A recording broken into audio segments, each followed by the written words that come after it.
عن سهل بن سعد الساعدي رضي الله تعالى قال رسول الله صلى الله عليه وسلم بشر المشائين في الظلم إلى المساجد بالنور التام يوم القيامة او كما قال علیہ الصلوۃ والسلام۔ سہل ابن سعد رضی اللہ عنہ روایت کرتے ہیں کہ اللہ کے نبی صلی اللہ علیہ وسلم نے ارشاد فرمایا کہ اندھیرے میں مسجدوں میں بکثرت جانے والوں کل قیامت کے دن پورے نور کی خوشخبری سنا۔ جو اندھیرے میں مسجدوں میں بکثرت جاتے ہیں ان کے ساتھ کل قیامت کے دن نور ہوگا، روشنی ہوگی، اور اس نور کے پیچھے وہ جنت میں جائیں گے۔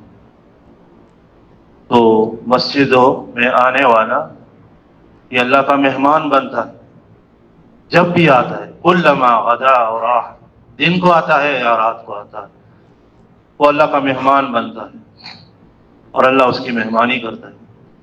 پھر جب مسجد میں آ کے بیٹھتا ہے، نماز کا انتظار کرتا ہے، اس کو نماز کا اجر ملتا ہے، انتظار پر بھی نماز کا اجر ملتا ہے، اور نماز پڑھ کر بھی اگر بیٹھتا ہے تو فرشتے اس کے لیے دعائیں کرتے ہیں، رحمت اور مغفرت کی دعائیں کرتے ہیں۔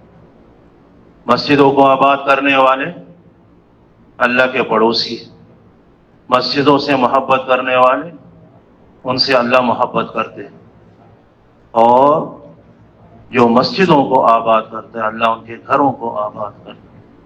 مسجدیں آباد ہوں گی اعمال سے، نماز سے، تلاوت سے، ذکر سے، دعوت سے، قرآن و حدیث۔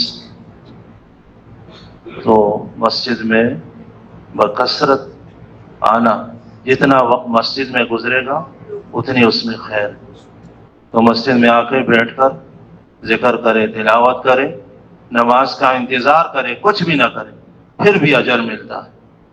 اس لیے ہم نماز پڑھے تو مسجد میں پڑھیں، اور دوسروں کو بھی اس کی دعوت، الدال علی الخیر کفاعلہ، خیر کی طرف بلانے والا کرنے والے کی طرح۔ ہم نے کسی کو نماز کی دعوت دی، ہمیں نماز کا اجر مل۔ اللہ ہم سب کو اس کی توفیق